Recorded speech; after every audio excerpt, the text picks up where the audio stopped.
There is definitely an identity crisis in this country.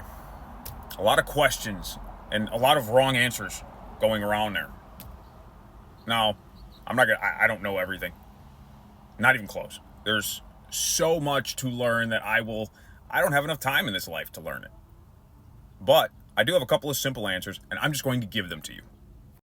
Considering it seems a lot of Democrats really don't know why they lost. So, here's a few reasons.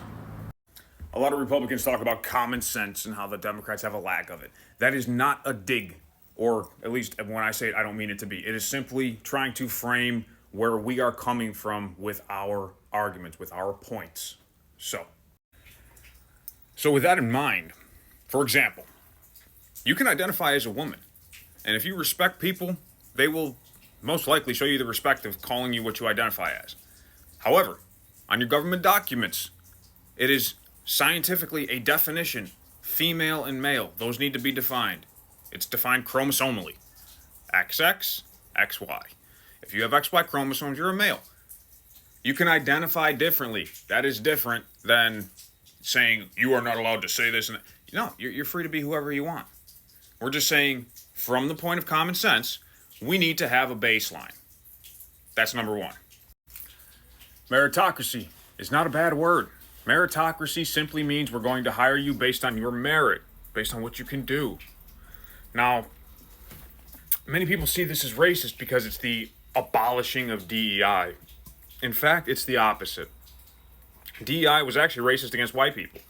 And those who benefited from DEI the most were actually white women. So I'm not sure where this uprising is coming from these different communities, because the law is as it should be. You are the best man for the job, you will get that job. We don't care what color your skin is. We don't care where you come from. We don't care who you pray to. We don't care who you love. If you're good at the job, we want you.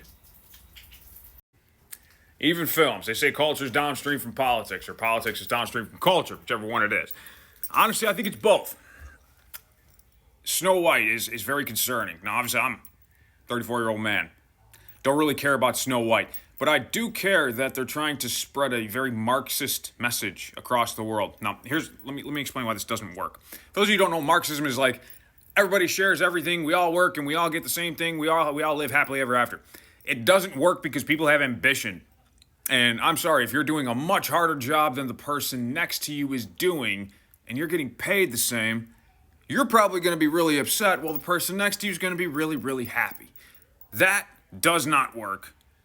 And it creates a lot of friction, causes a lot of problems. And it's why it's never worked in any society. There's no utopian society, because that type of thing is counterintuitive to human nature. And that is just common sense. Now, notice none of those things are not oppressive. In fact, when our forefathers came to this country, the whole idea was less government.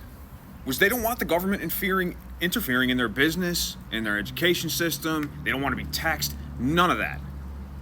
Now that we're actually getting back to that, and Donald Trump is throwing a wrench in the political machine that's been paying so many crooked politicians, so many different people for so long, yeah, there's going to be a lot of pushback.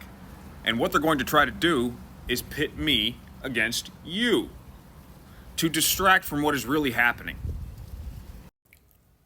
So what's really happening? That's the question, isn't it? Well, I don't know, and I'm not going to pretend to, but here's what I do know. As soon as the idea was floated of airing out these conspiracy theories, JFK, MLK, different things that would all have one thing in common, they would all create distrust in the federal government.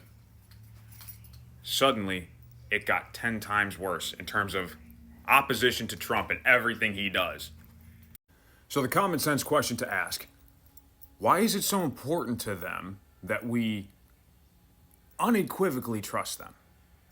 What is it that they are hiding, for lack of a better term?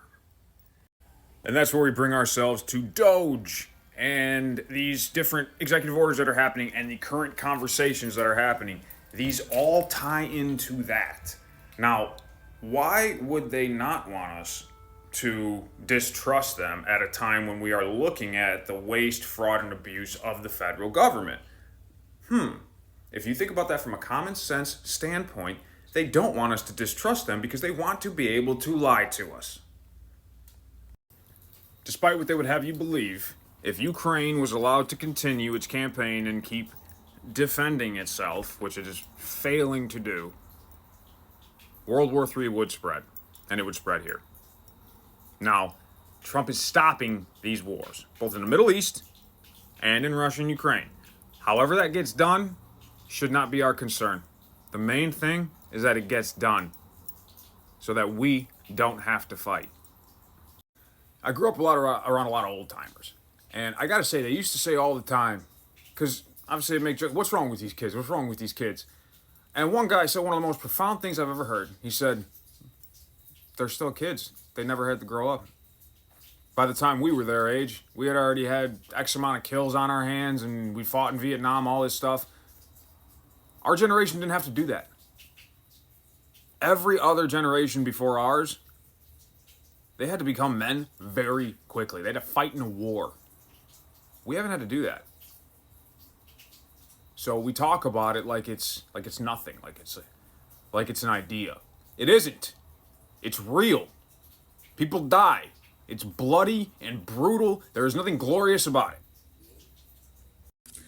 So using common sense, I'll end with this. If we were smart, we would stop fighting each other. Both sides need to understand how to listen and how not to get emotional around these things. And most of all, how to agree to disagree. Because once you agree to disagree, you can then move forward and find a solution that doesn't completely piss off both sides. It's not supposed to satisfy both sides. It's not supposed to satisfy anybody. It's called a zero-sum game. That's the country we live in. That's the country we decided to live in. Even though it was founded on Christian values, it's not what it is anymore. This is about as far as, this is like a pagan values. I mean, go watch Snow White. You'll see what I'm talking about. Pagan Marxist values. That is what the propaganda machine is pushing. Why? I don't know. Use your common sense. You might come to a conclusion like I did. Point is, we all need to be together on this as Americans, or we're not going to be in a peaceful country for much longer. I don't want that to happen. I know most of you don't want that to happen. And understand that it is mainstream media, it is the radical left and the radical right, any radicalization that is pushing us towards that. And it's a very small group of people who have a very loud voice here on social media, because my video is a 7-minute video that likely won't get watched because y'all's attention span is so short. That's another problem. Spend 7 minutes, listen to somebody's complete thought, and then respond, or do some research, do some reading. The reason I'm making this video is because I came across an article that was speaking about this, and I'm like, you know what, I should speak on this. So, all right, I'll leave you with that. God bless. Let's get some solidarity and unity back into the United States. What do you say?